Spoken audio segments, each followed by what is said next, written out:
And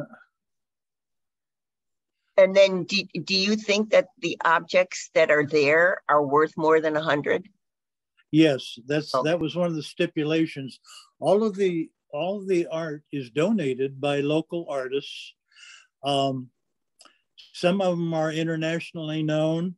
Some of the artwork is far exceeds the $100 ticket price, but as a minimum, they request of the donors that it be at least worth more than the ticket price. Got it. Okay. Yeah, and maybe you could talk about. Are you familiar with some of the people that are showing? Oh yes. Uh-huh. Okay. Okay. Maybe let's talk about that. Some of the more famous names, maybe. Well, we have there's quite a variety of local artists, and I think one of the most famous names I think is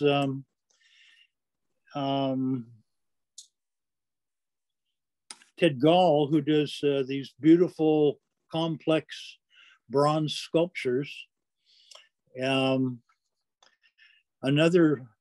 We have several very senior artists. There's a very well-known and internationally known artist by the name of Karen Lewis, who just turned 90 years old and is still practicing and turning out a lot of artwork. There's 3 or 4 artists that are in their 90s. There's a few in their 80s, and then they go all the way down to some of the young whippersnappers who are just now creating more avant-garde type work. As you mentioned before, there's a lot of variety and diversity in what has been submitted. It includes paintings of oil paintings, watercolor paintings, and acrylic paintings. It includes sculpture, ceramics, glass, jewelry. There's some fabric in the show. How many pieces would you say? There's 80 pieces. Okay, good. So just so that I know how to introduce this, that's perfect. And Richard's going to let us speak together on the air pretty soon here, I would say. Welcome to the Arts and Antique Radio Show, where your host, nationally recognized certified appraiser Elizabeth Stewart, Santa Barbara's treasure sleuth, will help you put a value on the treasures in your own home. Every time it rains, pennies from heaven. Don't you know each cloud contains pennies from heaven? So let's find out. How valuable is it? 3, 2, 1, you're locked. Hello, hello, hello, Santa Barbara. It's your chantress of everything valuable and beautiful, Elizabeth Stewart. And I am celebrating today Ojai's art, the great art theft. And it's such a cool idea. I got in touch with Kathleen Kaiser, who does PR for the event. And I said, could I speak to a couple of artists about this? Because it's a really cool idea. So what it is you take a look at the art that's up at the Ojai Art Center on Montgomery. You take a look and you say, okay, there's a couple of things I really like. I'd like to take a chance on that. You buy a ticket for $100. And all of the work that's there's 80 pieces. All the work that's there is worth much more than $100 that's been donated by the local artists.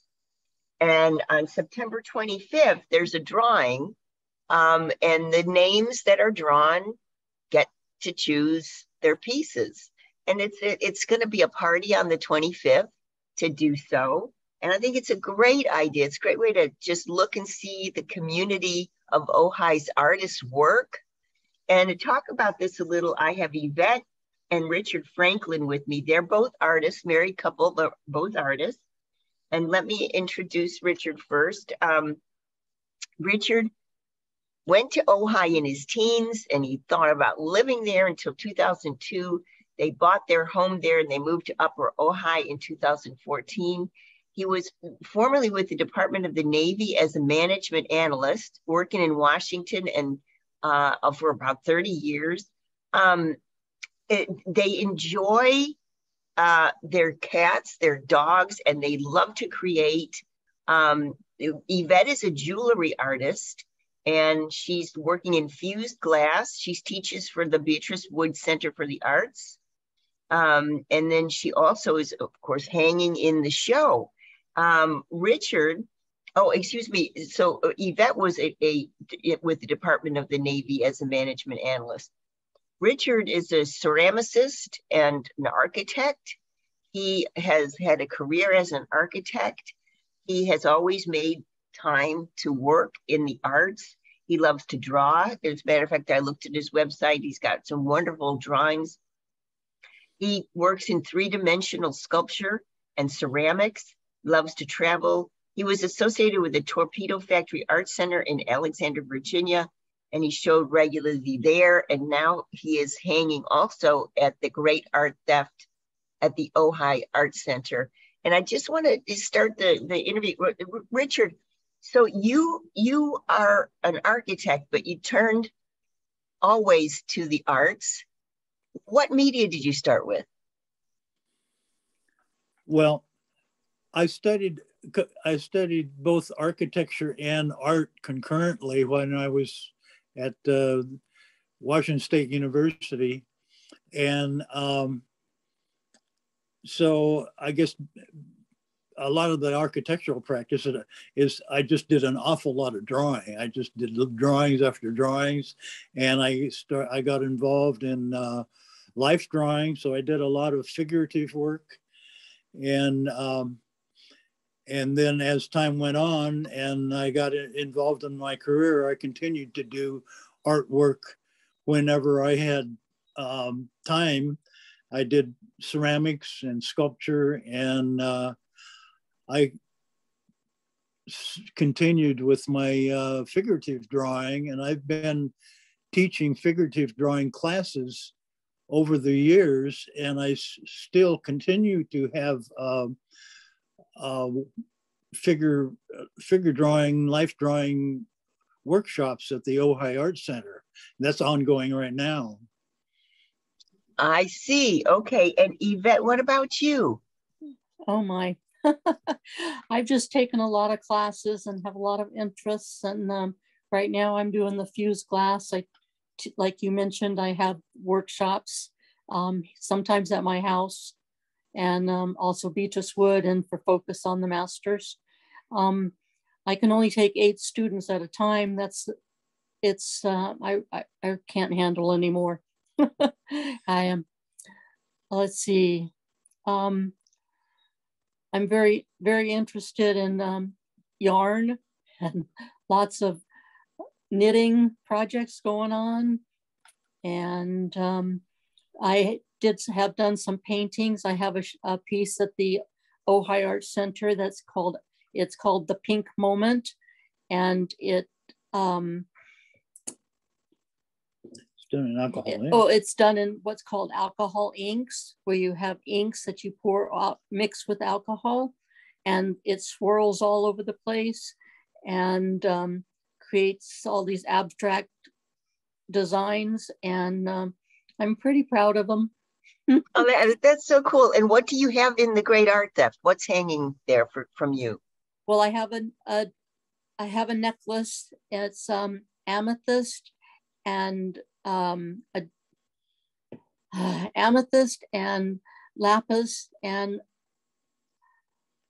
crystal, and then I put it all together, and it's really worth more than $100. Very cool. Richard, what do you have in the show? I have 3 small paintings. No, I don't. Excuse me. I have 2 small paintings and a print. I have a print that I did. It's got the title of it's a raven, and it's derived from folklore of the Northwest Indians, where The origin of the human beings on this earth came from like a mother raven.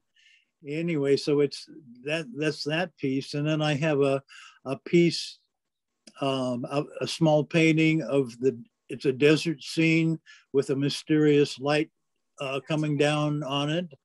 And then I have a painting that I did from some of my remembrances of a trip to Kyoto, Japan. And how cool is that? And I gotta ask, how did you two meet? Oh, we both worked at Port Hueneme, and we worked for different organizations within the group, but we met at a promotion party, and we didn't start dating until maybe 3-4 years after that meeting. And he took me to Washington, D.C. because he took a job there. And we went out to dinner one night, and finally I asked him if he was ever going to marry me. And he said yes. And I said, well, when? No, he said when. I says, in 2 weeks when your parents come to visit. And we've been married for 43 years. Is that true, Richard? That's true. Yeah. And then you decided to move to Ojai. Tell me about that. Well, as Yvette said, we met in Oxnard, Port Hueneme, and then went to Washington, D.C. for 18 and a half years. And during that time, before we went to Washington, D.C., we had purchased a house in Oxnard. And so not knowing how long we were going to be on the East Coast, we kept the house and rented it. So when we were able to come back to California, we were able to move back into that house in Oxnard for a short period of time, knowing that we knew that we wanted to live in the Ojai area. And so while we were fixing up that house to sell, we came up to the Ojai and started looking around for a place to live. And we had a realtor who found us a very nice 5.5 acre plot in Upper Ojai with a very rustic cabin on it, which became another major project. And so over the years, I've renovated 3 houses as well as this place that we're currently living in. So I can't help but ask, so you're an architect. So did you design the houses from scratch, or how did that happen? My career as an architect was, I was doing medical facilities for the Department of Defense, which was primarily, hospitals, clinics, and laboratories. So I did very few individual homes. The homes that we have owned, I've modified, but I haven't done any. I haven't built my own home from scratch. Right. So you modified it, and I noticed that in Yvette's description, she calls it the purple house. What does that mean? It really is purple. It's called Midnight Orchid, and it's beautiful, and it blends in with the surrounding areas. So your house is painted purple? It is. How cool is that? Why do you think you were drawn, both of you, to Ojai? Oh my gosh, the creativity that is here, the weather. We love the weather, and just the people. The people are wonderful and artistic, as I said. And then also, the place we have is actually in Upper Ojai. It's between an Ojai and Santa Paula, and we really enjoy living in the country, we have a lot of wildlife crossing our yard every day. We have deer and coyotes and bunnies and a bobcat came by. Bobcats. That's so cool. So you got your dream house and it's painted purple. That's very cool. When we get back from the break, I want to talk about the kind of work that's in the show. And like I said, this is a little bit of a shout out for the Great Art Theft, which is a really cool idea. And it's a really cool promotional tool because, you know, the poster's got somebody stealing a work of art from the wall. Ojai Art Center on Montgomery. The 80 pieces are hanging there. They're all donated by local artists, some of them quite famous. We'll talk about who's hanging there. On September 25th, there's a drawing. And Richard, how many people get to choose? Well, everyone who buys a ticket gets to choose. So, but they will not. They never sell as many tickets as there is artwork. So there's always, even if you happen to be the last name drawn, you still will have a fairly nice selection of artwork to choose from. I get it. Okay, so the drawing is limited to less than the 80 pieces of art. And so the first ticket drawn gets the best choice, and then it goes on down. However, by the time you get to the last one, there's still a big selection. Am I right? Yes, that's correct. But not the first choice is not always the first choice of everybody else. Yes, right, exactly. Except probably in your case, your pieces would be first choice, right? That's the way it goes. You know, there's Richard. Richard, let's go to quick break. And when we get back, we're going to talk about a little bit about who's hanging in the show and the kind of variety. I know when we were talking before the show, that it's very diverse as far as medium is concerned. Oils, watercolors, acrylics, sculpture, ceramic, glass, jewelry, and textile art are all included in the show. And, you know, maybe Richard, you can tell me a little bit about the sizes as well. You know, what kind of size works are represented when we get back from the break. Don't turn that down. I'm talking with Richard and Yvette Franklin, two Ojai artists, and we're talking about the Great Art Theft, which is a really cool idea. On September 25th, once you've seen what's at the Ojai Art Center hanging there in Montgomery, once you see that, then the drawing takes place on the 25th. First choice gets the biggest selection as goes on down, and everybody that has paid their $100 will get something. So it's a really cool idea. Richard, let's go to a quick break. We'll talk a little bit about the great artists that are hanging there when we get back from the break. All right, you are clear, and you might want to, I don't know, come up with another word for who's hanging in the art in the gallery, because then we have to start asking ourselves, okay, I didn't realize this was an execution. Right. So, but the thing is, Richard, that it's a term that's used, you know, it's like if you're really into fashion, you say, who are you wearing? Yeah. You know, so it's one of those.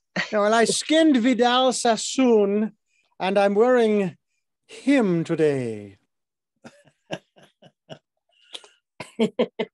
And I believe your other guest has arrived therein, listening to everything, and so they'll be ready for the bottom of the hour. By the way, I like the gold slabs there above you, the two of you, in the background there. That's pretty nice that you were able to acquire some gold slabs to put in there. That's actually the reflection off of the wooden cabinetry that's in our kitchen. That's very nice. You must have a skylight, right? No, but we do have just lighting. the lighting. Just good lighting, yeah. Well, the two of you look just, I mean, the lighting, I don't know. You obviously you're in your kitchen there. You look good. I mean, if we were actually, using the video live and that kind of stuff, you'd look quite well. Whereas I look like I've been out in the sun for too long, which I have not. Oh boy. Well, I looked up Midnight Orchid. Very cool color. Oh. So are you at the lake or at home, Elizabeth? Oh, we're at home. I have oral surgery on Monday. I hate that stuff. Oh, I know. But it's like part of life. Got to do it. All right. Well, we're about ready to come back. As soon as you get your tea, go ahead and get your tea. Got enough music here. You got about 90 seconds. Everybody sing along. So who made it to our worst takes? We'll have that coming up.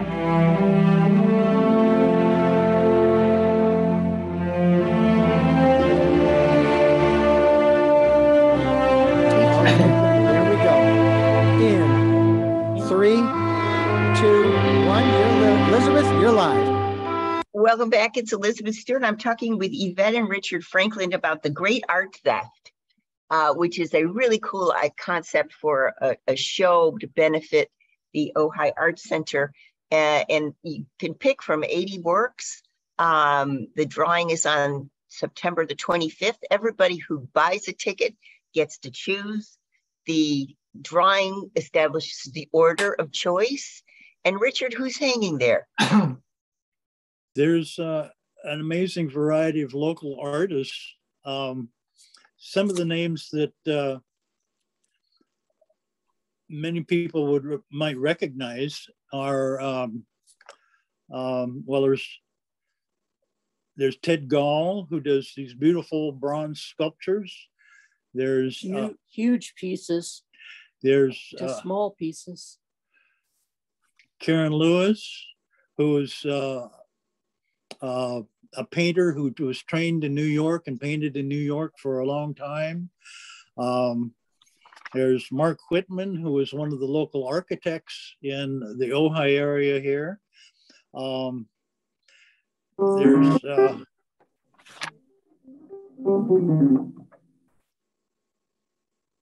Go ahead. There's some of the other names are Gretchen Greenberg, Tom Hardkessel, Joe Calderon, Bonnie Carrick, Mary Cogswell, Dwayne Dameyer. Very cool. Very cool. So just before we say goodbye, I just want to do one more shout out. The great art theft currently is hanging, and you can see 80 works at the Ojai Art Center on Montgomery. Once you see the works, you buy a ticket for $100. The drawing is on September 25th. That establishes the order of your choice. Everybody who buys a ticket gets to choose. Thank you so much, you guys, Yvette and Richard Franklin. Thank you for helping us talk about the great art theft. It's a really cool experience and a cool way to celebrate all the diverse talent in the Ojai area. Thank you, guys. Hey, Richard, let's go to a quick break. When we get back from the break, we're going to talk with a good friend of mine, Eddie Taduri, and we're going to talk about pocket players and the kind of talent that's coming on stage for the 25th anniversary show. And we've got a really cool lineup happening at the Pocket Players show, and who it benefits and what we're going to talk about with Eddie is his wonderful organization, Traps. So don't turn that down. Back in a minute with Eddie Taduri. Thank you, Richard and Yvette. Richard, let's go to quick break. All right, you're clear. We're done? Yeah. Good. You did a good job. You did a good job. I did. Yeah, you did. Oh. Thank you. Bye. You folks did a great job. Thank you so much. Thank you. So, Eddie, you're still on mute. You need to unmute your Zoom mic.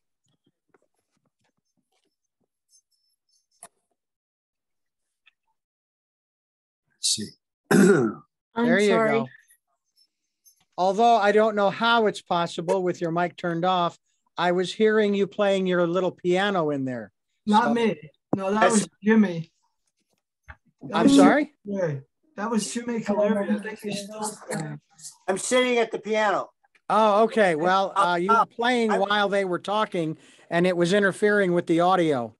I'm so sorry. I didn't That's know. all right. That's all right. It would have No, made it was kind of cool. I thought, yeah, they had a little walking music there. That's exactly right.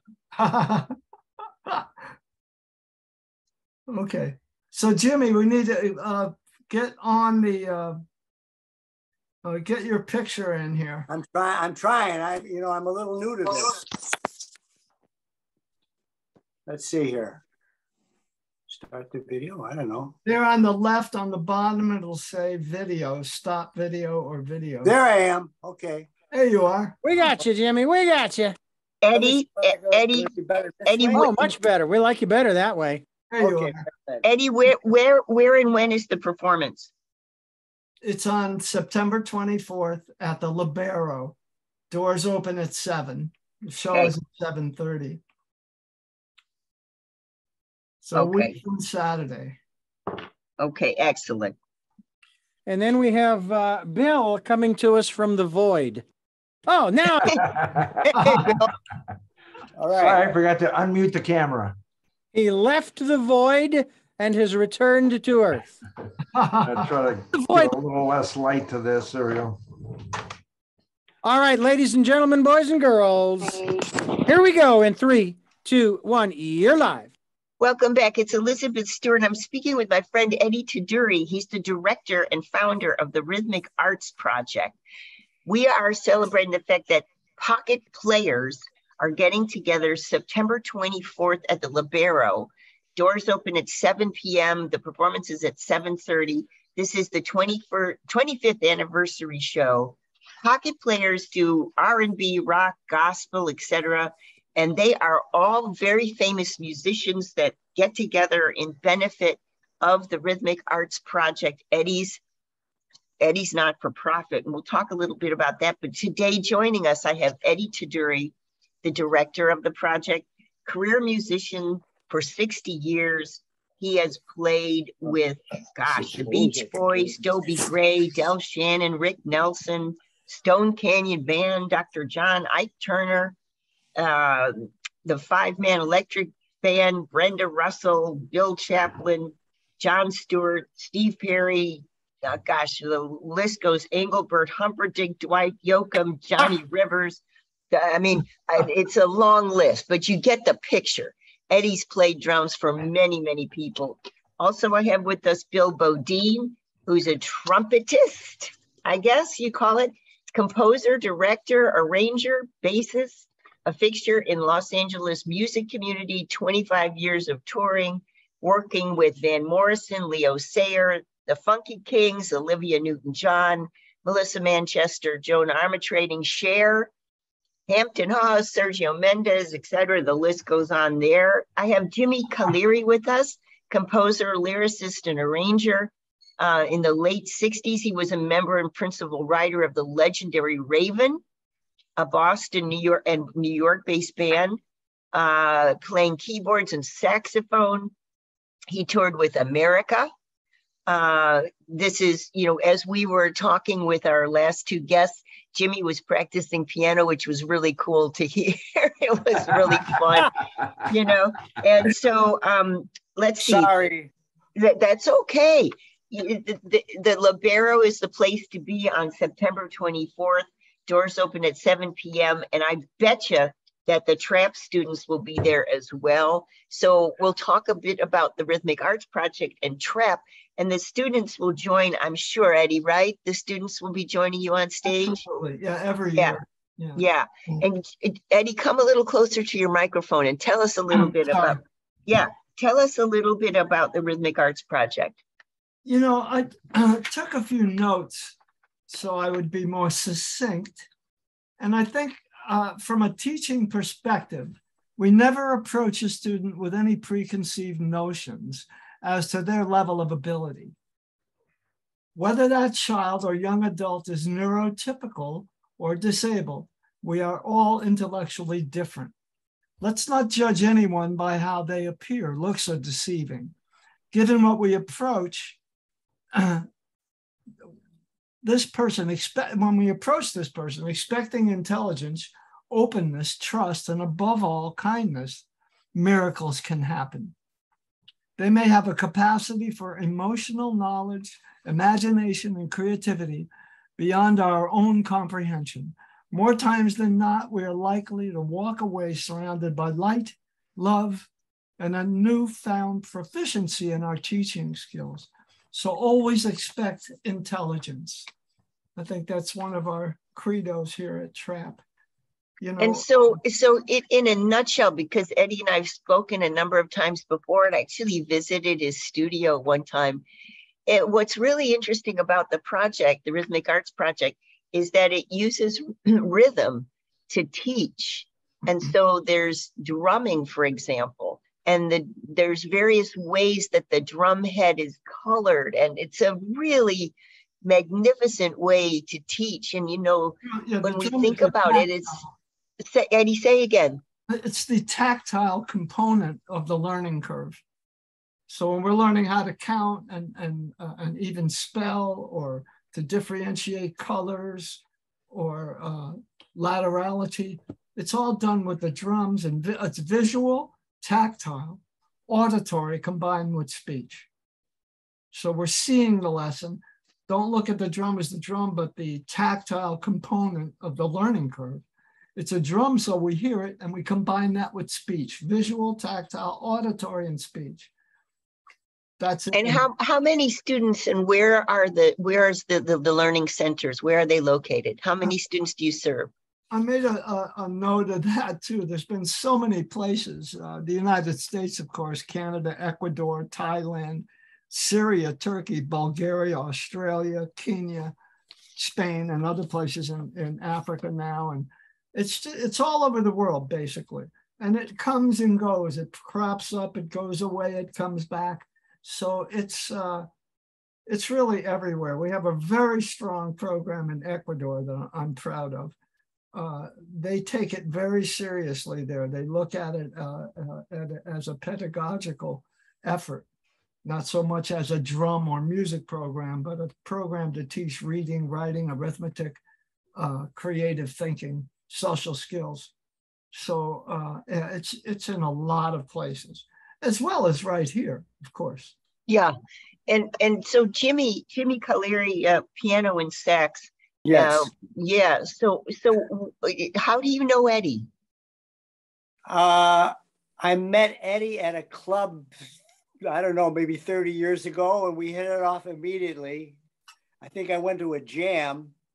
There was a jam session going on, and in the middle of the jam, I told everybody to stop playing, which is unheard of. I just said, cut, and I took off, and Eddie was on the drums, and he came over to me after. He goes, man, that took a lot of nerve. You know, I like you. And we've been friends ever since, and he started pulling me into his orbit, which has been a great blessing over the years. And Bill, how do you know Eddie? Well, our friendship started in Los Angeles in the studios, where he and I would end up on a lot of different recording sessions, and we became friendly there. And then as it is in Los Angeles, so many people, so many opportunities, you tend to pull apart. Yeah, people, you went on the road with this person, I went on the road with this other person, but we still maintain a friendship. Actually, we almost worked together again. I was out with Joan Armour Trading, and we were going to meet. I wanted Eddie on that gig really bad. Anyhow, but after that, when I decided I had enough, I'd been a player long enough and a composer long enough, I decided that I was going to do something in retirement, more philanthropic. And so I put together the Creative Bridge Coalition, which is a nonprofit. And our goal was similar to Eddie's, which was to bring music education to kids with special needs. So we're struggling to develop a curriculum. And I said to my partners, I said, well, wait a second. I know this guy that I think he has a curriculum. So we met with Eddie. And I said, you know, I haven't really been keeping up, but tell me the details of what you do. And he explained to me what TRAP is and what they do. I brought that back to Creator Bridge, and we embraced the TRAP, the Rhythmic Arts Program's curriculum, because of its, well, for a number of reasons, its effectiveness and its proven success. Just in simple terms, for those that, I don't know how much you covered before we went on the air, but what TRAP does, what this TRAP is an organization that developed a way of communicating with kids with special needs. Special needs, sometimes communication is the primary stumbling block. And if you increase the communication, then you can actually have some hope of education and understanding. So with the Rhythmic Arts Project, you have a drum and a student, and you have a drum and you'll make a noise, and that is a common language. They'll make a noise. And that's step one. As soon as you make a noise and they make a noise, you are communicating. And what Eddie has done brilliantly is understand that and develop these very slow, detailed roads on how to develop that primary communication into a much more meaningful and, let's say, helpful and educational communication. So we brought that curriculum onto Creator Bridge, and we brought that to we had it in Los Angeles City Schools, and I'm from Youngstown, Ohio. We had it there. We were putting it in the Midwest for the extent that Creator Bridge was together. So anyhow, in addition to us reestablishing our friendship, then he had me get involved with the fun part, the fundraising concerts, which we're going to have one of these great concerts a week from Friday at the Libero. And it's also, as you said earlier, these guys are all, I mean, we've all been in the business our entire life. These guys are the stuff. This is the A-team stuff. So the music is always fabulous. And I sponsored, I think it was 5 students last time the Pocket Players were on the Libero stage. I just want to give a shout out to people that are listening. Eddie has his students come and play with these A-listers. And it was a joy to see the students on stage and how they participate in the joy in the audience and the joy in the students' faces to be amongst such luminaries. And, I just urge you, if you've got any interest, what I did was I called the Libero box office and I said, could I buy tickets for a couple of, more than a couple, but some students for Eddie's show? And they said, absolutely. So, that's a way you can help the project as well, dear listener, if you're interested. Richard's giving us a sign. We got to go to quick break. I want to talk about the show. I want to talk about who's playing, what kind of styles you're playing, who is joining you. I see a beautiful list of names. Will the music appeal to almost anybody, this sort of thing? Eddie, when we get back from the break. Hey, Richard. Yes, Elizabeth. Okay, let's go to quick break, and we have a good segment then to talk about the Pocket Players and what they're going to bring to us on the 24th at the Libero.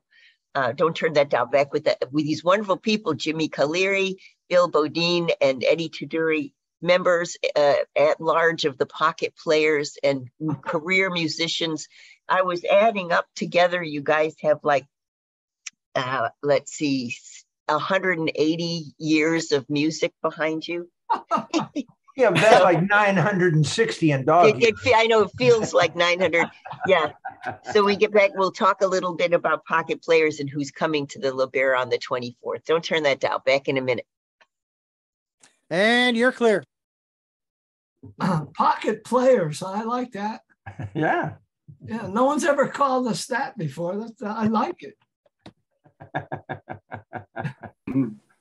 Thanks, guys. That was really good beginning. Very, very good. Oh, it's Pockets Players it's plural. Okay, yeah, Pocket. It's just called Pockets, but say Pocket Players. Let's say whatever you want. Okay. That's good. That's good. I like that. You like that, Jimmy? Yeah, Bill. I was learned something I didn't know about your connection, your original connection. That was great. Oh, yeah. Yeah, I just all of a sudden I just turned and there was this great trumpet player over there.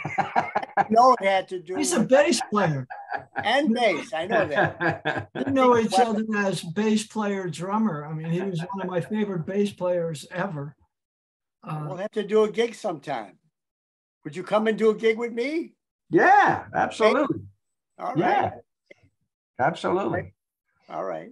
I'm starting to work more on bass now. I'm over it. As long as there's a good drummer, I'll do it. If it's a mediocre drummer, no, I won't do it. Yeah, well, well, that's one thing we have with Pockets. We have a stage full of some of the best percussionists in the world. Oh yeah, it's really fun. Luis Conte and Chris Trujillo, Rick Giraji. Last year, Vinny Caliuta. I mean, is Vinny on it this year? Vinny's not going to be there this year. He couldn't make it. But Tony Brownagel and Willie Ornelas. I love Willie and Tony, so yeah. Yeah, I'm going to get a lot of help this year. Nice. And I don't mind giving up that throne. I mean, to that caliber of a person and that caliber of player. I mean, it's for me, it's an honor. And I mean, just to turn around last year and all right, we are coming back. We are coming back as soon as Elizabeth comes back. I'm here. Oh, you are there. I didn't see you on screen there. All right, in 3, 2, 1, you are live. Welcome back. It's Elizabeth Stewart, and I'm speaking with my friend Eddie Taduri. We've spoken numerous times. I've visited the studio. I love the Rhythmic Arts Project and the Trap students. Last time they were at the Libero, the Pocket Players. I sponsored 5 students to come and join in the audience and watch Eddie's wonderful group of people. And, what we're talking about here are A-list career talent. Eddie, tell us a little bit about the kind of music we're going to hear and the kind of folks we're going to listen to. I think basically it's rhythm and blues. There's rock and roll for sure. But and there's gospel, and we're going to begin the show with a tune that Kenny Lewis and Diane, Kevin Cronin, and Joe Turano and I wrote back in the 80s called Let the Children Live Another Day. And in that segment, we have the program known as Sing by the Music Academy of the West here in Montecito. 20 children aging from 7 till 12 years old. And they have a choir director. They're already practicing. So on the record, we use 60 singers. So here we have all the folks. I mean, all of us will be singing the chorus in this song. I think everybody will enjoy it. But I mean, there are so many, to me, luminous players with us this year. Chris Trujillo, Rick Giraji, and Bill and Jimmy, Steve Nelson, Daryl Caroca, Carl Graves is our lead singer, Tony Brownagel, Willie Ornelas, Luis Conte, Leslie Lembo, and Sean Teese. And they are local favorites here. We're real excited about bringing them on this year. Teresa James and Terry Wilson are from the Rhythm Tramps. Teresa's one of my favorite groups ever in life. I'm a big, big fan of hers. They're going to do a couple of original tunes, and then she'll sing the lead on Rubbing Shoulders with Angels, which is a tune we wrote recently that is sort of a theme song for the Trap program. And then Kenny and Diane Steinberg Lewis, they co-wrote Let the Children Live with me and Joe and Kevin back in the 80s. So they will be there. They'll be leading that song. Kenny's also going to do a Steve Miller tune. Fly Like an Eagle. Thank you, Fly Like an Eagle. You did the chart, right? No horns. Okay. So, and then with our students, Ben and Dion, and possibly Zaid this year, I hope. And we never know who else might show up. So there's a lot of people in this show. We've been coordinating and writing and arranging this for months. And it will all come to fruition a week from Saturday, the 24th at the Libero. So, Jimmy, you know, when you play with the kind of caliber folks that are going to be performing on the 24th, when you play with them, is it a different feeling for you than, let's say, I mean, because these are everybody that Eddie's mentioned, they're seasoned. So what's the experience like? It's easier. Okay. Yeah, it just, the music just it plays itself. I mean, we have to have form. You know, Bill and I work on the charts, and we make sure that the form is there and people know the road maps. But once we start to play, it's almost like the music plays itself. I sit there and watch myself play. I mean, when you have four, at any given time, there's 4 or 5 of the best drummers in the world behind you. So it becomes very easy to play along. I mean, you just pick your spot and just play. It's beautiful. I just wanted to mention, I mean, I've been doing this with Eddie for a long time, and we used to be at the women's center in Carpinteria. It was an outdoor. We did it outdoors. And when it Girls Inc. Yeah, Girls Inc. So one year it was really catching on him. And what I've always been impressed is how the drummers and percussionists just came to Eddie's support when they saw that the drum was being used in a healing manner. I turned one of those days, one of those shows at Girls Inc., the stage was literally full of the best percussionists in the world. It was mind-boggling. And we ended the show, but there was about 15 of them or 20 of them. They just kept going. The groove just kept going. It was earth-shattering. I remember that. A.S. family, I mean, all the people they met, you know, I mean, it was just mind-boggling. And I mean, Ayrton and Flora Piron. Ayrton, yeah. Yeah. Luis Conte. Yeah, it was just a thrill. It was like hanging on to a fast-moving train. Yeah. Oh, how cool. That is such a neat metaphor, hanging on to a fast-moving train. And Bill, what about you? What's the experience like when you play with these wonderful musicians? Well, it's very much like, imagine a foreign language and you didn't speak it, or two of the people didn't speak it. The conversation is only what it can be. But when everybody can speak the same language, and that the high-end players all speak the language, and the high-end music language includes a punctuation. When do you not play? When do you take a breath? When do you play quietly? Those guys all know that. So the conversation flows and is much more detailed and than it would be if we were just speaking with primal language so that's what the joy is. I mean, you get to go to places, you know, you ascend. Music takes, I've often said, music, you don't call music calls you to it. Everybody on that stage was called to be a musician, and they're all good enough. Not only were they called, they all have enough talent. They've lasted a lifetime doing it, and it's a tough business. So these guys all are really good at it, all had the calling. And so they're communicating on this other level that is really, really beautiful. You can experience sometimes in the audience when a band really rises to some other level. I'm sure you've experienced this, how it affects you. It affects us the same way on the stage. We get to visit that place, and that's why we keep coming back. You know, but I gotta say, I grew up with, my mom was the first female to graduate Juilliard in conducting.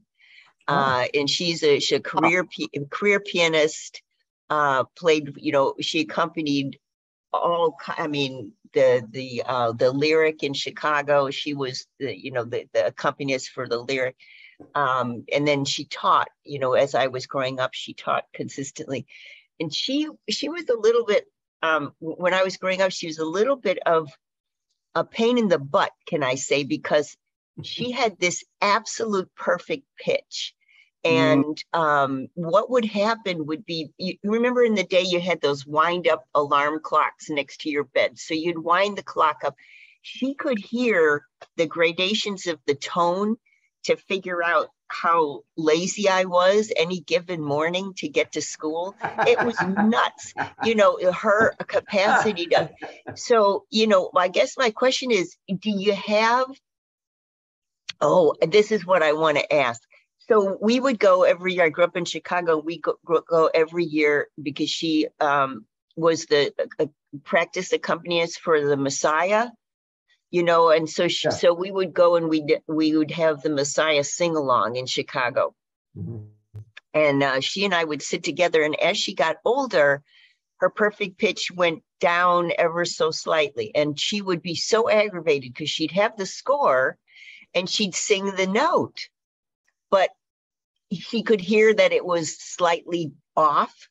And it drove her crazy. And I said, Mom, don't sing what's on the score. Just sing what everybody else is singing. But I can't. I'm looking at the score. I mean, so I guess this perfectionism, can you speak to that, Jimmy? It's a goal, but it's unattainable. Yeah, right. Eddie's about to say something. We shoot for it, but we never get there. So that's how I deal with it. And I definitely don't have perfect pitch. I have relative pitch. Right.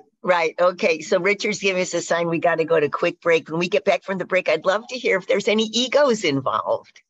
Eddie's going to talk with us about that when we get back from the break. Don't turn that down. We're talking with the pocket. Well, I call it the pocket players. Is Pockets. Pockets is a group of wonderful seasoned musicians. They're coming to the Libero in benefit of the Rhythmic Arts Project, which is worldwide now. Founded by Eddie Taduri, who's a local guy, local talent, been in the music business for 60 years as a percussionist. And Eddie's organization, as we're learning, has gone worldwide. Let's go to quick break. When we get back, we're going to talk about the egos on stage on the 24th. All right, you're clear. You'll have less than 3 minutes. I have to mention something about the auction items. I've been directed by Maureen McFadden. So we're going to talk about that for just a second, please, before we wrap it up. For sure. No, but my mom is 95 or 6 or so, and she was still performing up to like her 90th birthday. She did great. Yeah, she did the dual pianos. She the two Steinways, abutting. She would play all over Chicago area. I mean, all her life she played. And, she tried to teach me piano. And, the worst thing you could have is I was semi-talented. She was super talented. But I studied with her for years and years, and I'm never going to achieve her level at all. It's pretty sad, actually. Do you have fun playing the piano? Oh, yeah. It's a go-to thing when you can't figure out life, you just go and play. So that's I've made a career out of it. She did. Yeah. Yeah. And it was a real challenge for us to sing together because she couldn't sing in church if the piano was out of tune. It was nuts. Yeah. Of course. Yeah. Yeah, absolute pitch can be very irritating to people. Yes. Yeah. Imagine being one of 4 children of that, it was.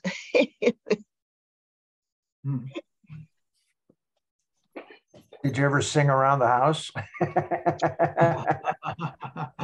We would if she started it, but if we started it, she would get a migraine.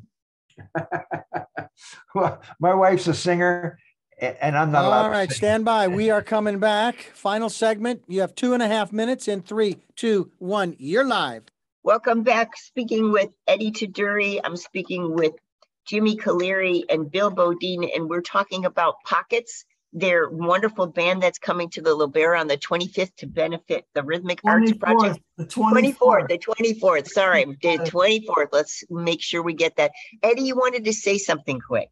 Well, Mo, my PR boss, has instructed me to mention our auction.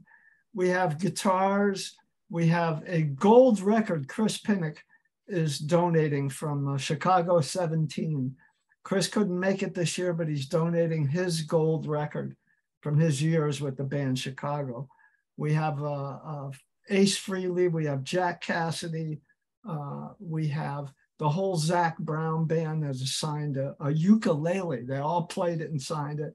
So we have a great array of stuff for that night. And how can people bid on the things before the show, or is it at the show? It's only at the show.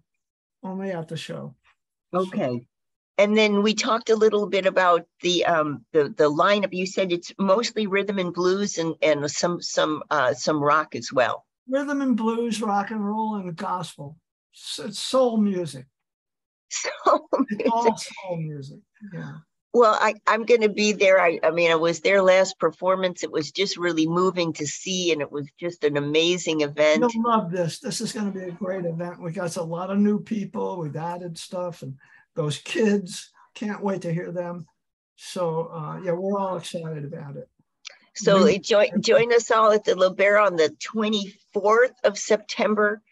7 o'clock doors open. You can call in advance and get your tickets. 7:30 is the show. Jimmy Collieri, Bill Bodine, and Eddie Taduri talk with me. Thank you. Good luck on the 24th. And yeah, Rhythmic Arts Project benefit evening and auction. I should add, you have a chance to bid on some incredible, valuable objects.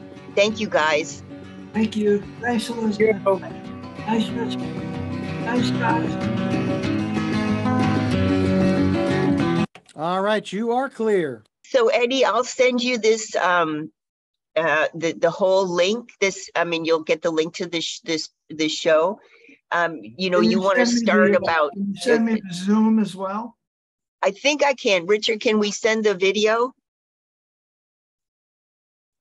I can put it up on my Google Drive like I do for you, and then you could send the link to him.